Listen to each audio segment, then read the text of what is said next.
Hmm. All right. Hello, guys, and welcome to our last week of programs for summer reading. We're going to talk this whole summer. We've been talking about imagining your story and stories, all the parts that make up stories. We've talked about setting and theme and plot and characters and something else. I don't remember. Uh, but this week, we're going to talk a little bit about what makes a story kind of specific to the author, what makes your story, and that is your writing style.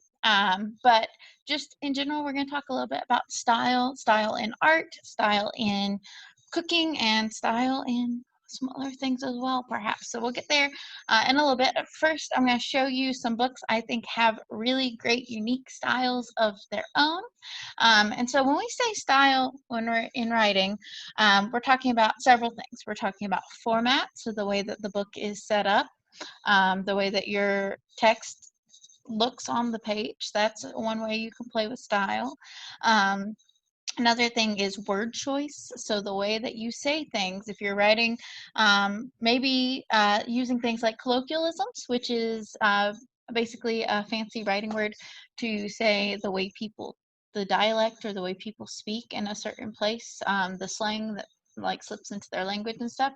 So if you're writing a book that is about a specific city or specific place, maybe you want to slip some of those colloquialisms and slang into it. If you're creating a fantasy world of some sort, maybe they have their own new colloquialisms that you've made up, their own idioms, which is, things like it's raining cats and dogs, or things like that. So you just kind of want to think about, like, are you going to include those things in your language in your story?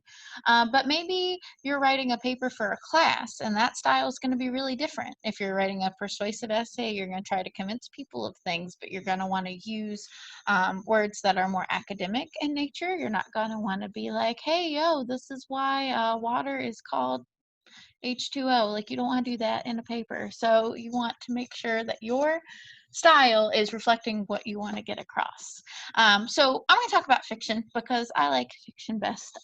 So I have a couple different examples of style here and different authors whose style I think is pretty cool. So I've talked about this if you've been in our classes before. I really love this book. This is The Sky is Everywhere by Jandy Nelson. And she is a writer, but she is also a poet. So she uses a lot of poetic language. So she uses a lot of metaphors. She uses a lot of, kind of like, like stretched metaphor, like the sky is everywhere is like, it's all encompassing. And then she also, in her book, she writes a, normal book like this. It's just normal text. But then you'll get things like sometimes she uses italics to make her point. But then she also does things where she intersperses little bits of poetry throughout her books. And she'll state that it was found somewhere, and that just kind of adds to the feeling of the book, of it being real, but it also gives it this like emotion, because all of the poetry in the book is written by the main character, who I believe is a 15-year-old girl.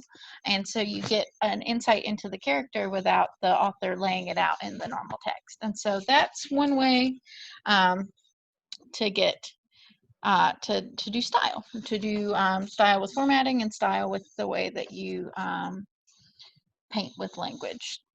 I have another thing. Toby, before you go on to the next book, will you tell us the publisher that's allowing us to share that with them Oh, today? yes. So that is Jandy. The book is by Jandy Nelson, and the publisher of this book, let's see, is, I have to look. I'm so sorry.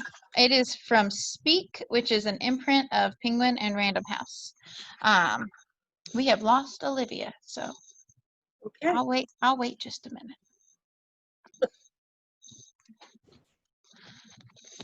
Are you back? Yes. I think. Okay, I'm going to resume recording. Okay. Or it's our back. Okay. So I'm also going to read you the back of this book just so you have a little bit about it, what it's about. Adrift after her sister Bailey's sudden death, Lenny finds herself torn between the quiet, seductive Toby, Bailey's boyfriend who shares her grief, and Joe, the new boy in town who burst with life and musical genius. Each offers Lenny something she desperately needs. Though she knows if the two of them collide, her whole world will explode. Join Lenny in this heartbreaking and hilarious journey of profound sorrow and mad love as she makes colossal mistakes and colossal discoveries. She traipses through band rooms and forest bedrooms and ultimately right into your heart. As much of a celebration of love as a poignant portrait of loss, Lenny's struggle to sort her own melody out of the noise around her is always honest, often uproarious, and absolutely unforgettable. So that is The Skies Everywhere by Jandy Nelson. Another book that is cool in its format style is one that Olivia suggested we buy for the library. This is Hopscotch, and it is by Julio Cortázar. And it is a book where you can start at any chapter and you can get the full story as long as you read your way back around. And that's a pretty cool and weird way to play with format. And you don't get a lot of that. So that's something the author chose to do to make their book stand out from others. And that's really what style is for. So your writing doesn't sound and look exactly like everybody else's. So this one, again, I'm going to read the back to you. Horatio Oliveira is an Argentinian writer who lives in Paris with his mistress La Manga, surrounded by a loose-knit circle of bohemian friends who call themselves the club. A child's death and La Manga's disappearance put an end to his life of empty pleasures and intellectual acrobatics. Prompt Oliveira to return to Buenos Aires. That's how that sentence works, where he works by turns as a salesman, a keeper of a circus cat, and that can truly count, and an attendant in an insane asylum. Hopscotch is the dazzling, freewheeling account of Oliveira's astonishing adventures. And that is presented to us and by... it is presented to us by, one second, it's from Random House. So, and this is an older book. It was actually written in 1966, but it's still a pretty cool thing to check out. And it's not originally written in English, so some of it is translated, which can make things a little bit difficult, but push through it, and it's a really cool read. And then I have another, mostly, like I said, I always find strange formats really interesting. This book you can get at the library. I don't know if it's available online anywhere. It is Chopsticks. It's by Jessica Anthony and Rodrigo Corral. And it is published by Razor Bill, which is another imprint of Penguin. And what's really cool about this book is it is a book, but it is what's called an art book. And so it's told mostly without, the story is told mostly without words. So you pick up a little bit from the text here or there. But it's a really nifty story about a young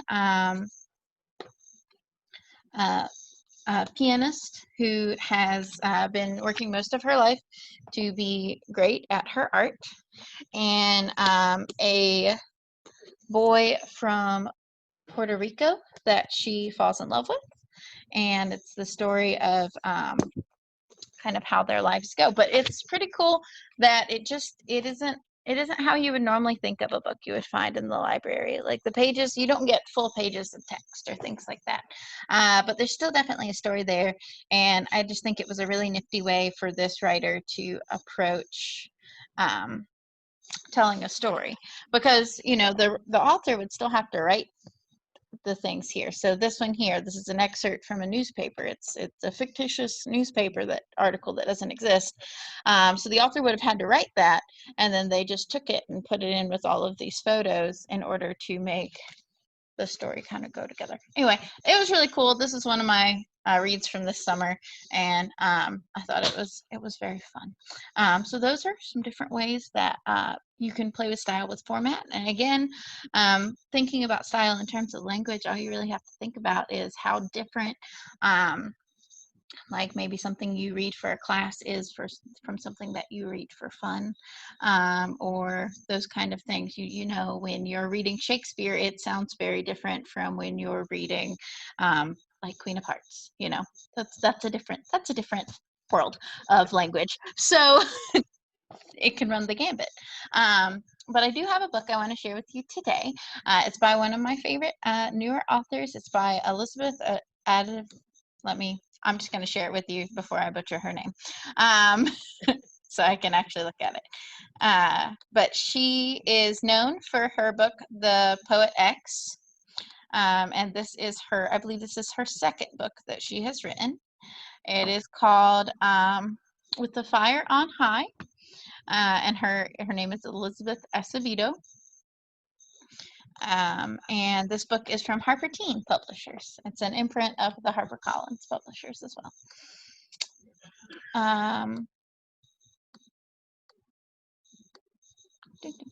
So the book, I think one of the cool things about this book is it begins with the recipe, which I fully intend on trying out this summer because I think that will be fun. But this is Amonis, who's the main character. When life gives you lemons, make lemon verbena Timblique. It serves when your heart when you are missing someone that you love. Ingredients: 2 cans. I see that very interesting in that there are no direct measure. Well, 2 cans of milk, 4 shakes of cornstarch. There's not very accurate. That'd be interesting recipe indeed. There's no real like precise measurements, which is I think that's a decision that the author made in order to show that this person cooks, like the character in the book cooks by feeling, because if you're not a very precise baker, sometimes it doesn't turn out well, but then some people just seem to have that magic where things just happen in the kitchen the way they're supposed to, and it very much seems like that's the heart of this character. So we have 2 cans of coconut milk, a handful of white sugar, 4 shakes of cornstarch, a pinch of salt, a bunch of lemon verbena leaves, a bunch of vanilla beans, cinnamon, enough to garnish. Directions: in a saucepan, heat coconut milk until it comes to a boil. Muddle a bunch of lemon verbena leaves and vanilla beans and add to the heated coconut milk. Let steep.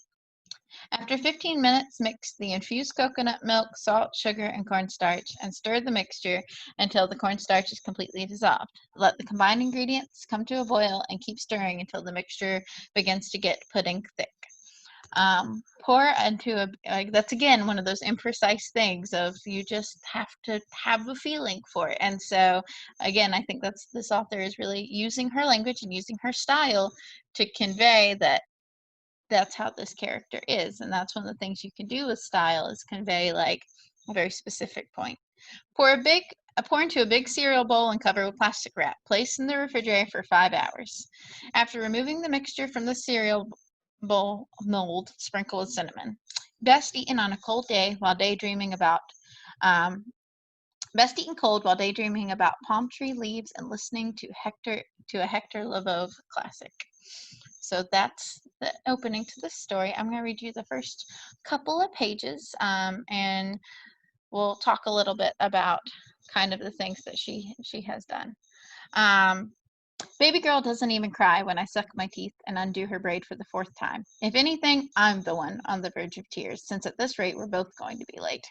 Baby girl, I'm sorry. I know it hurts. Mama just doesn't want you looking a hot mess.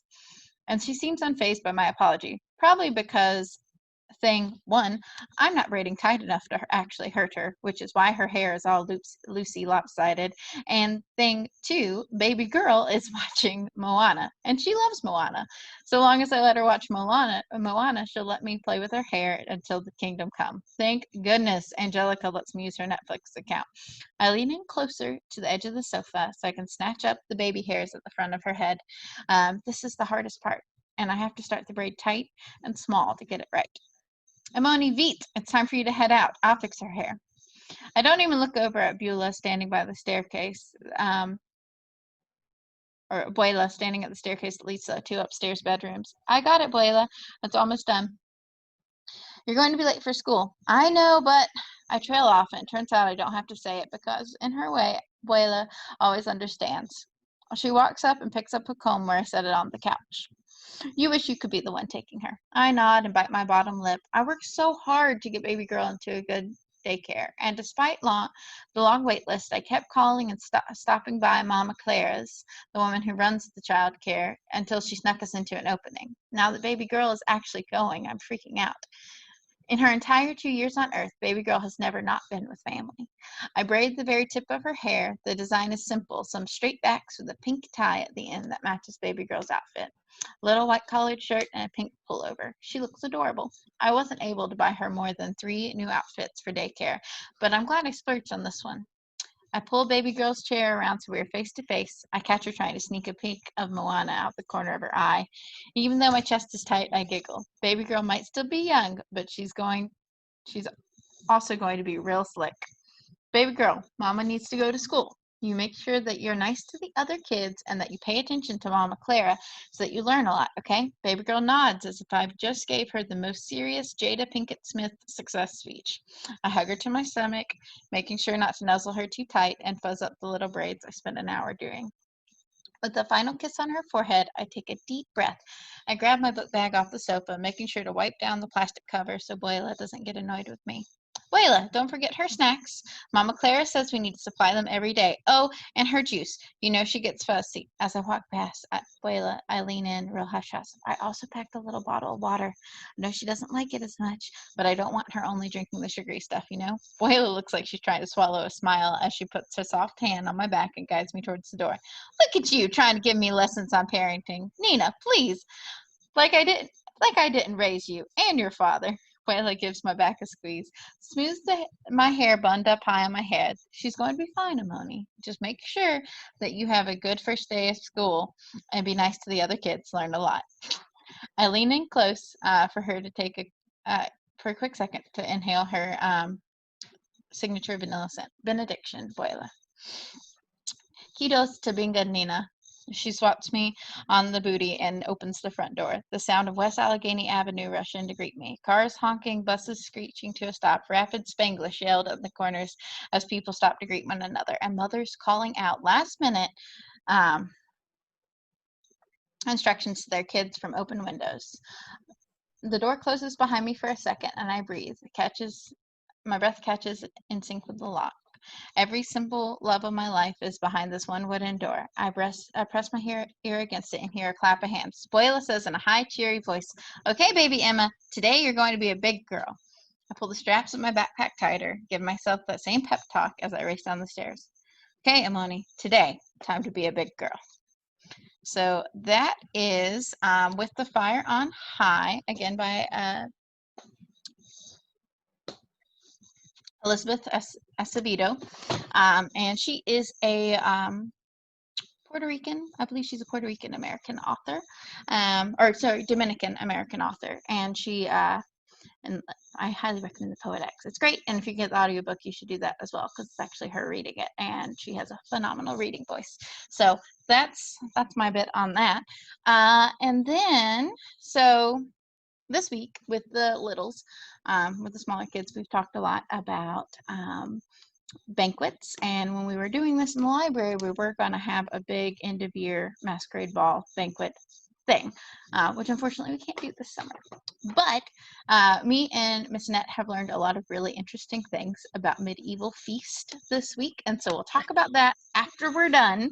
But I have some food trivia / Google race for you guys. So the way that this is going to work is I'm going to ask some questions and you can either look it up as fast as you can, or if you know the answer, just blurt it out or throw it into the chat, which is fine for you guys to do.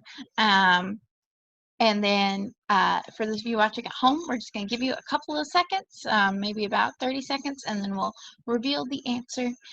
So since Miss Olivia is the only one that doesn't know the answers to these questions, I'm going to see if she can get them right for us. Okay, so we're putting her on the spot. Great. Great.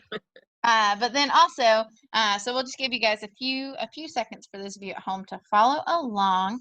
I'm going to share my screen again because I have this as a PowerPoint because pictures can be important for some of this. So let me share screen and we'll get going. Right. 1 second. Maybe someday. All right, there we go. All right, so this is let me adjust things so that I can see. This is our weird food trivia and Google race. So Get your Googling devices prepared. All right. All right. And if you know the answer, Olivia, I want you to send it to me in chat, and then I'll let you say it at the end if you know. All right. So, sing a song of sixpence, a pocket full of rye, 4 and 20 blackbirds baked in a pie. When the pie was open, the birds began to sing.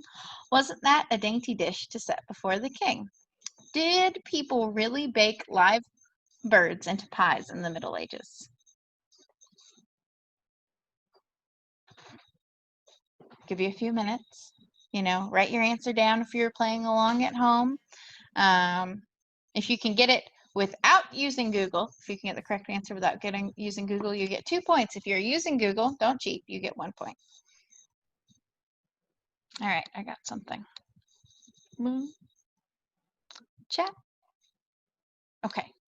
All right. So Olivia says that she is going to say no, and that is more or less the correct answer.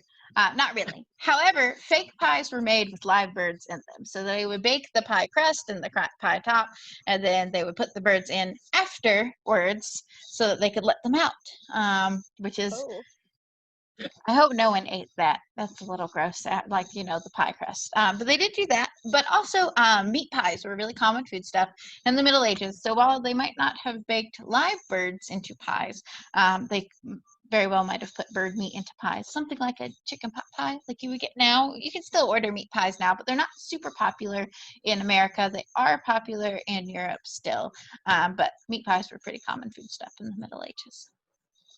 So that's a thing that we have. All right. This cheese is made in Bjurholm, Sweden, and it costs about $500 a pound. What animal produces the milk used to make the cheese? You can Google it if you would like to. Just let me know if you, oh, okay, Olivia has a guess. All right, so the answer to this is, we'll scooch on and we'll see the answer.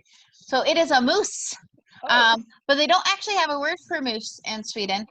There are 3 moose sisters that are milked in order to make that cheese. That's why it's so expensive, is they make very small quantities of it. But moose are called elk in Sweden. Elk are also called elk. But reindeer are called reindeer. So that's how that works. But it's a moose. But Olivia's guess was goat cheese, which is delicious, and you can find it at your local grocery store. But some goat cheeses are very expensive. So if you want to go out and try some weird cheeses, cheese was a pretty commonly eaten item in the Middle Ages, but we'll talk a little bit more about that in a little bit. All right. Rich nobles had many dietary-related health problems that peasants did not, including bad teeth, skin diseases, scurvy, and rickets. What could they have eaten more of to prevent these diseases? Again, feel free to take a few minutes to Google it if you would like to do so. Ms. Toby, will you tell them what scurvy and rickets were? Yes. So scurvy is a condition by which terrible, gross things happen to you, and it causes your eyes to appear sunken, your gums to be inflamed, and your teeth to fall out. But it can also cause basically your skin on your legs to putrefy. So it's real gross. And then rickets is a disease of the bones, which can cause especially children to be bow-legged. And causes like your bones to be a little bit rubbery in the advanced stages of the disease. Pretty gross. But we'll move on with the thing. So, all right. So Olivia was partially right. She had veggies. Scurvy is caused by a lack of vitamin C. And rickets is caused by a lack of vitamin D. So more fruits and vegetables would help you prevent scurvy, and certain vegetables, eggs, and dairy products would help you not develop rickets. However, nobles believed that most fruits, vegetables, and dairy products were considered only to be for children and the lower class. So anything that came out of the ground was rarely seen on wealthy tables, which is why they ate a lot of bread and meat, but not so much in the vegetables, though potatoes and starches and things like that on occasion. So they did not consider that those foods were for them, and that's why they had horrible health problems that peasants did not, because peasants would obviously drink the milk from their cow and get whatever food was available to them, which with the wealthy not eating the fruits and vegetables, their fruits and vegetables were available to them, so they had less problems with scurvy and rickets. Gross. All right. So how many strands of sugar are traditionally in dragon's beard candy? So dragon's beard candy is a candy made by taking a disc of kind of melted sugar and rolling it in cornstarch, and then you pull it and you stretch it, and then you fold it over and you double it and you stretch it again and you stretch it again, and it's pretty difficult to make, and you have to make it on a nice not so humid day or else it's too sticky. But dragon's beard candy is a street food in lots of Asian countries. Let's see what Olivia got here. Well, that's technically correct. That's technically correct. So, Olivia said 300 plus, but actually there are at least 16,000 strands in dragon's beard candy. So I'm not going to give that one to you, Olivia. Yeah, but, I was thinking like they just do it so much. Like how are you supposed to count that? So it's how long it takes to do taffy when you watch people do the saltwater Mm-hmm. taffy. You think it would take hours to do 16,000 strands. Yeah. You would think, but so the way that it works is it's so you take it and then you double and then you twist it and then you put it back together and you pull it again. So it's actually like 2 to the however manyth power it takes to pull that. So when you think about it, there's a famous math problem that is often asked to little kids. So would you rather get $1 million today or a penny that doubles and all of the other pennies that come from it double every day for 30 days? The pennies, because that would total up more. Yeah, so in about a month you would have around, in 30 days, which is like ends up being 2 to the 29th power, you would have a little over $5 million with the pennies, as opposed to. So it's actually, when you're doubling things, when you're operating at like 200% interest, you get to a high number really quickly. Oh wow! Yeah, Wow. exponential growth is amazing. There's your math lesson for today. That's your math lesson for today. I always take the penny that doubles itself. With no refrigeration, food preservation was tricky in the Middle Ages. What 3 ways how was food typically preserved? Name 3 ways.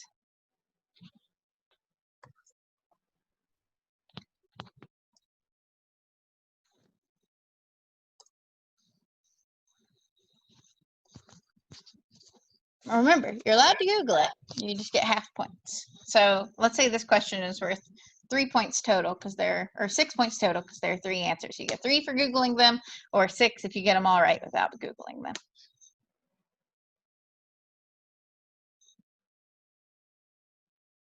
Did you send something to the chat, Olivia, or no? Not yet. I'm finishing typing. Okay, I saw you typing stuff. I only can think of one. There are 4 that were pretty common methods. Yeah. But I can think of another one that's very disgusting. I can only think of 2, so I'm just gonna send the 2 that I need. You got 2. All right. Olivia has 4 points. That's 2 of the ones. So salting, pickling, and smoking were really common. I was gonna say cooking, but that's different. Different. Smoking was really common, but also drying the foods. And Annette, was one of those the gross one you were thinking of, or did you have another that I don't know about? sometimes they buried the food before they would actually cook them and present them on the banquet table. So. Yes, because the temperature in the ground. So it's the same idea of like storing wine in a cellar or storing food. Yeah. Or the production of kimchi is if you store food in the ground, the temperature in the ground is a lot cooler typically than the temperature of the surrounding area, so it keeps the food better for longer.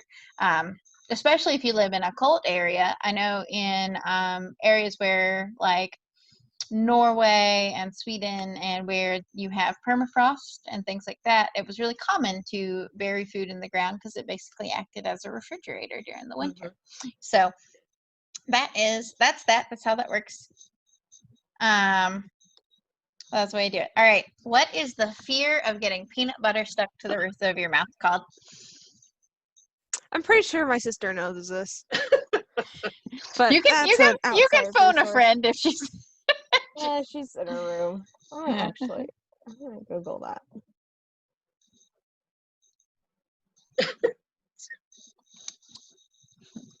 I've looked at it several times and I still can't pronounce it. No, it's very hard to pronounce. It's very hard. I'm gonna do my best. I'm probably not gonna get it right. I don't think it has any X, Y's, or Z's in it, Olivia. Okay. Okay. Well, I got it through Google, so. That's okay. You get a point Okay. for that. So go ahead and copy and paste that on over. Oh, it does have a Y. Yes, that looks correct. So it is. Arachibutyrophobia. Yes, I believe that's right. Arachibutyrophobia. At least it's not. At least it's not the fear of long words, which is hippomontrosesquipedaliophobia, which is a long word. So it's like. I feel like all of the phobias are long words, but it actually is a real fear. There are people that are afraid of getting peanut butter stuck to the top of their mouth. It's an uncomfortable feeling. I don't enjoy it. I just hate the feeling. Yeah. I'm not afraid of it. I just hate the feeling. I'm not afraid of it. So I don't like peanut butter. That's your fun fact, one of your fun facts for today. Okay. So medieval chefs were very creative. This dish was prepared by boiling a rooster, cutting it in half, and sewing it to the bottom of a pig, or vice versa, as in the picture, while the whole thing was then stuffed, roasted, and covered with egg yolks and saffron before being served to the very lucky dinner guest. What was this creature called? You've said this several times, and it's on the tip of my tongue. There is another mythical creature with a very similar name. But it's not exactly the same thing.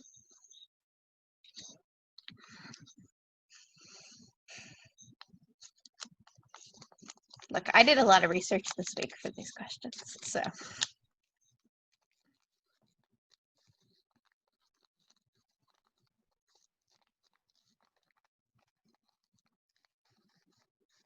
I'm Googling it.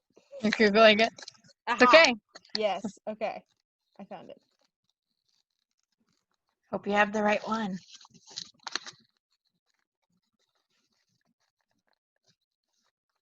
I think so. Sorry, that sounded really evil, the way that I said it. Is that the right one? I think so. Hold on. Yes, that is correct. Sometimes it has a Y in it, but it is the, we'll skip on over. So this creature, specifically the one where the pig is I knew it started with the C. sewn to a chicken, or a peacock, or any other feathered friend, is a cockentrice. There is another mythical creature which falls. So this particular creature was also called a cockentrice, but this and other smashed together creatures are called chimeras. And they did some other different animals for feast, but a chimera that you would see in the folklore and myths of the time is a cockatrice with an A and not the E-N. And that one was not a dish, but I believe it is a chicken and like a snake smashed together. So yeah, that's a weird one, but that's a different one. So it's very similar words. Toby, can you go back to that picture of this? Yes. See the little ruffle around its neck? That's not in there for comic relief. They would actually put collars on the different animals to decorate them. So that's to make it more. I looked up saffron because I'd only seen it as yellow, but the picture that it's showing me is red, and it comes from the crocus plant, those little things that spring up in the spring, and it costs between $500 to $5,000 a pound. It's a Yeah. real. It still is an Wow. expensive It's spice. a very expensive spice. If you find real, so like you can buy things that say saffron, like saffron rice or imitation saffron, but to buy real, like if you go to the grocery store and they have real saffron, it's like too little, like I believe it's the stamens of the plant. Yeah. It'll be like a couple little spriglets, and it will be like $10 for just those, like maybe 3 or 4 little sprigs of the stuff. So saffron was a very expensive Wow. spice. Now I don't know how expensive it was in the Middle Ages, but it being on a king or queen's table, I assume it was also expensive. Okay. Okay. So how long is processed honey safe to eat? Processed honey. Or it's kind of true of most honey, but it depends on a couple of things. But yes, generally, how 'cause- long is processed honey safe to eat?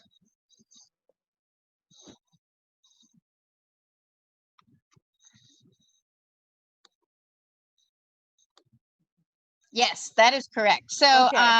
I thought I was like, so the reason that I put processed honey in as the caveat is sometimes in the process of making honey, things can be introduced to the honey that are bad, and those things are not safe to eat, but the honey around them probably still would be. But forever, Yeah. as long as clean utensils are used to remove it from the jar, though the honey will crystallize eventually. Which all you do to fix that is you heat it up just a little bit, and it will Yeah. uncrystallize again. But the reason honey lasts forever. It's it great. does. And the reason why I use clean utensils is so you're not introducing things like animal fat, like butters or things like that to your honey, because that can cause it to go bad sometimes. But honey actually has a lot of antibacterial properties, and one of the things they would do in the Middle Ages is put it on wounds in order to keep bacteria and things like that out of the wound, though I think that would just be a sticky, gross mess, but that is just me. But yeah, so there's a little bit about the honey. I think we still have more questions. Okay. Did people drink water with meals in the Middle Ages?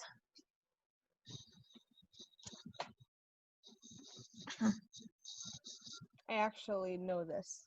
Oh, do you though? I think You so. don't know. I don't? Nope. Okay, so no. Maybe it's not in the Middle Ages. Maybe it's further back. No. So I'll explain. Okay, so what Olivia said was no, because wine was safer back then because of pollution in the water. And I'll get to that in just a minute. Yes, though most texts only mention ale and wine, this has led to the myth that people in medieval times did not drink water due to pollution. But there were wells and aqueducts and extensive pipe systems and things, even in the Middle Ages in cities, because people did drink water with meals. The prevailing thought is that when you have guests, you offer them the best drink you have in your home. And so you would offer them wine and ale over a plain cup of water. But also, I don't think that people typically, most scholars don't believe that people just didn't write home about the delicious water that they had at so and so's house. But people definitely drank water in the Middle Ages.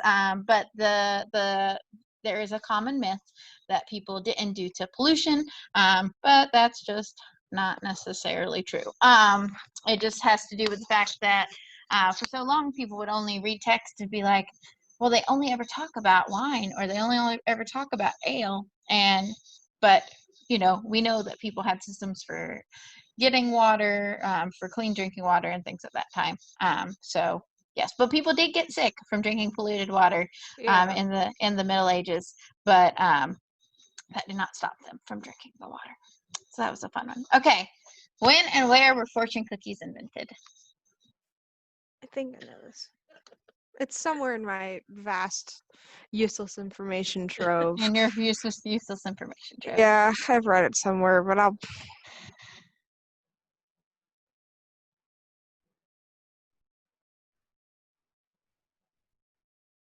Google it. I can't think right now. Oh, getting a Google. Yep.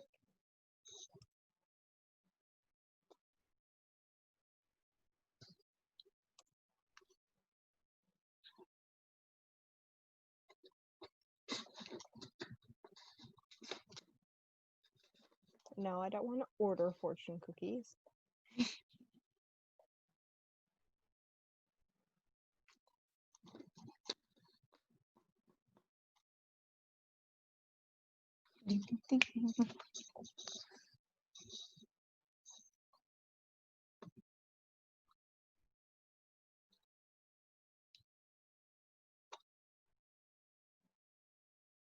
Can I just copy and paste this article? Yes, that's fine. Do what you do.